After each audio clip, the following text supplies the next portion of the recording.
After the dust settled from World War II, a strange quiet fell over the globe. But it wasn't peace. It was the calm before a storm of a different kind. Two titans, the United States and the Soviet Union, stood on opposite sides of a new world stage. They were former allies turned bitter rivals, each championing a different vision for humanity's future. This wasn't a war of armies charging across battlefields, but a conflict fought in the shadows, in whispers, and in the minds of millions. This was the beginning of the Cold War, an era of tension that would grip the world for nearly half a century. The primary soldiers of this new conflict weren't carrying rifles. They were carrying secrets. Welcome to the age of the spy. In the foggy back alleys of Berlin, the bustling streets of Moscow, and the corridors of power in Washington, D.C., a deadly game of cat and mouse was underway. The American CIA and the Soviet KGB deployed their best and brightest, men and women trained to lie, to deceive, and to steal the most valuable commodity of all: information. These clandestine operations weren't just about gathering intelligence. They were about shaping events. A single agent could topple a government, sway an election, or spark a revolution. Every exchanged briefcase, every coded message, and every silent betrayal could alter the course of history. The world held its breath as these two intelligence giants battled for supremacy, turning the entire globe into their chessboard. The stakes were impossibly high, and the players were hidden in plain sight. This was the silent, secret war that defined an entire generation. But the battle wasn't just confined to the shadows of Earth. It reached for the heavens. The rivalry between the USA and the USSR ignited the most ambitious and breathtaking competition in human history: the space race. It began with a shock. In 1957, the world listened to the faint beep-beep of Sputnik, the first artificial satellite launched by the Soviets. America was stunned.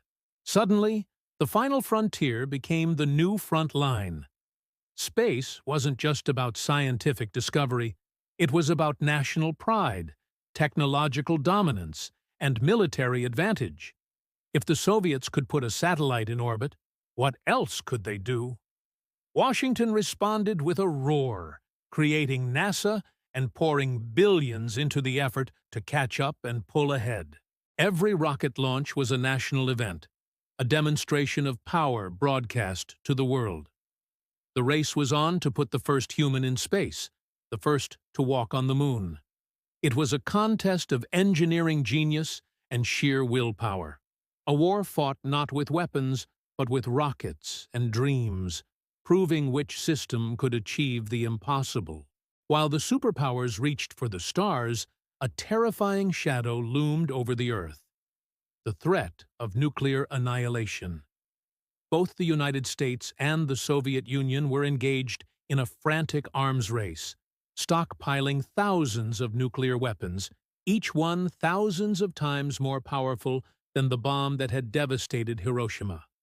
This doctrine was grimly known as mutually assured destruction, or MAD. The idea was simple and horrifying. If one side launched its missiles, the other would retaliate, and both nations, along with much of the world, would be utterly destroyed. This fear wasn't abstract. It was a daily reality. Schoolchildren practiced duck and cover drills, hiding under their desks in a futile attempt to survive a nuclear blast.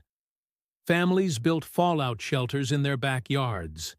Then, in October 1962, the world teetered on the brink. The discovery of Soviet missile sites in Cuba, just 90 miles from Florida, triggered the Cuban Missile Crisis. For 13 agonizing days, humanity watched as President Kennedy and Premier Khrushchev engaged in a high-stakes standoff. One miscalculation, one wrong move, and the Cold War would have turned catastrophically hot. It was the closest the world has ever come to global thermonuclear war. a chilling reminder that our entire civilization was just one button push away from oblivion. Alongside the spies, scientists, and soldiers, another kind of war was being waged, a war for hearts and minds. This was the propaganda war, and the battlefield was culture itself. Words, images, and ideas became powerful weapons. In the West, the message was clear. Democracy, freedom, and capitalism were the paths to prosperity and individual liberty. The Soviet Union countered with its own narrative, promoting communism as the only way to achieve true equality and justice for the working class. This ideological battle was everywhere. Hollywood produced films portraying heroic American agents and villainous Soviet spies. The government-funded radio stations like Voice of America and Radio Free Europe beamed pro-Western messages behind the Iron Curtain. Meanwhile, Soviet posters depicted capitalists as greedy monsters, and their state-controlled media celebrated the achievements of the communist system. Education, art, sports, even the Olympics, became arenas for this ideological showdown. It was a global contest to define good and evil, to convince billions of people that their way of life was not just better, but morally superior. This clash of narratives framed the world in black and white, shaping perceptions and loyalties for decades to come. After more than 40 years of relentless pressure, economic strain, and internal dissent, the cracks in the Soviet Union began to show. The rigid system, which had once seemed so formidable, was crumbling from within. The cost of the arms race, the war in Afghanistan, and a centrally planned economy that couldn't keep up with the demands of its people all took their toll. Then, in 1989, the unthinkable happened. The Berlin Wall, the most potent symbol of the Iron Curtain and the division of Europe, came tumbling down. It was a seismic event, a joyous, chaotic moment that signaled the end was near. One by one, the nations of Eastern Europe broke free from Soviet control.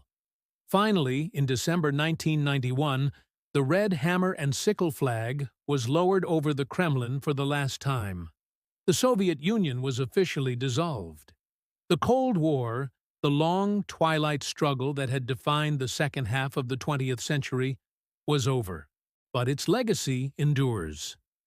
The alliances, the rivalries, and the technologies born from that era continue to shape the complex geopolitical landscape we live in today. The echoes of that silent, secret war can still be heard. Thank you so much for joining us on this journey through one of history's most fascinating and dangerous periods. If you found this story compelling, please hit that like button and subscribe to our channel for more deep dives into the events that shaped our world. Let us know in the comments what part of the Cold War you find most intriguing. We'll see you in the next video.